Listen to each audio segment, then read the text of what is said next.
Hello my friends, welcome to Samuel Olayoye. This YouTube channel is all about leadership development, career coaching and mentoring, personal development and personal effectiveness. Today I want to be focusing on writing an effective CV. A lot of people have reached out to me, Samuel, what does it take to write a CV that is going to guarantee interview slot? See, I want to tell you the best way to get an interview slot is when you get a referral. Somebody is working in a place, or they have an insider or an information about a particular job opening, and then they give a referral to you. That can increase the chances. But in most cases, people apply for jobs through online sources, through job boards, and that is what account for most applications that come in, and at times unsolicited application. Now, we all know that your CV is your marketing tool. It is the tool that you use to tell a story about yourself, and you have to make sure that that story is believable. And then when that CV gets to the recruiter, they spend few minutes to go through piles of CVs that they would have received. And if your CV does not stand out, you can be sure that the CV is going to end in the trash. But then before that stage, there is always something that happened before your CV gets to the recruiter. And the first step is the ATS, the application tracking system.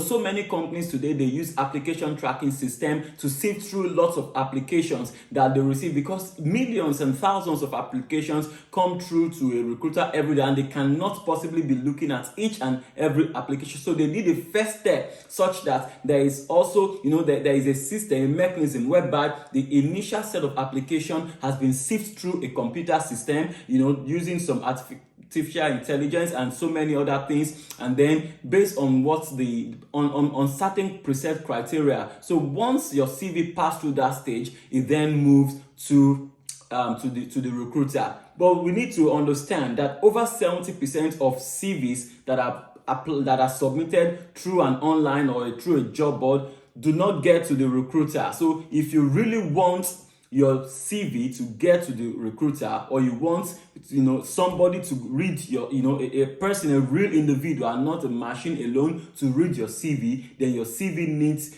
to be written in such a way that is ATS friendly. So whenever you are writing a CV, write your CV with ATS in mind, knowing fully well that this CV is going to go through a computer system first, and then it's going to shortlist before the recruiter is going to see my CV. So today I just want to talk briefly on how to write an ATS friendly CV.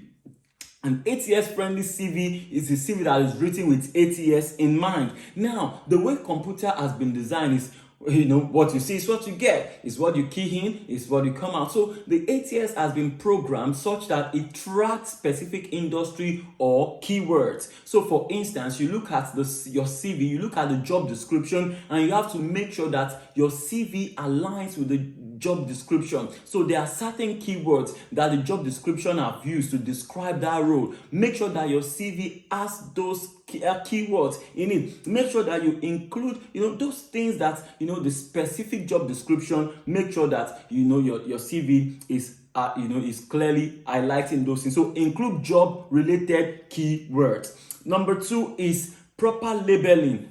Before we even go to that one, there are specific skills. So you design your CV such that there are some specific skills that are required, for that particular role. So make sure that those skills, you have a skill session, and then you tailor it towards the job description. Number 2 is proper labeling. So see, if you don't label properly, you can then confuse the computer system. For instance, proper labeling will mean you have proper heading, work experience, academic background, or education, skills. Don't say what are the things I'm good at. Don't say why I am great. Those are not the type of labeling that you should be using when you have ATS in mind. Educational background, skills, things like work experience. Those are the types of things that you need to do. The next thing is keep your CV, your work experience, in a chronological order.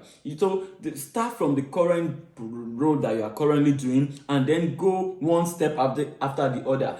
ensuring that there is no gap. And if there is going to be a gap in your work experience, for instance, you've had a baby or something, you have a life event that you have to stop working for a while, put it there. Let it be between that date 1 to so date. Put whatever you were doing, within those periods. Make sure that there is chronology. Okay. Also make sure that your CV is ATS friendly in terms of the templates. Okay.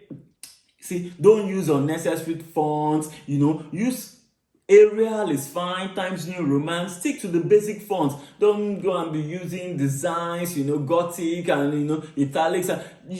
Stick to the basic fonts that we use. And then one other thing you need to do is save your CV in the right format. So for instance, if they say we only accept Word, make sure it is saved in Word. If we accept PDF, make sure it is saved in PDF. And if there is no recommendation or any specific requirement in the format you should save it, then you can either save it in Word or in PDF. Most ATS system, they are able to read Word and PDF system. See, now, if you look at this, what we have said has nothing to do about the content. Has nothing really to do about the story you are telling. It's just talking about how to make your CV ATS friendly. But you need to understand that after that level, somebody is going to look at your CV, and that is when the compelling story needs to come in. I believe you would have picked one or two things in this video. Please like the video, share with your friends that are looking for a job and they are writing applications or they are preparing their CV. Remember to subscribe if you have not subscribed. Also, please share this video.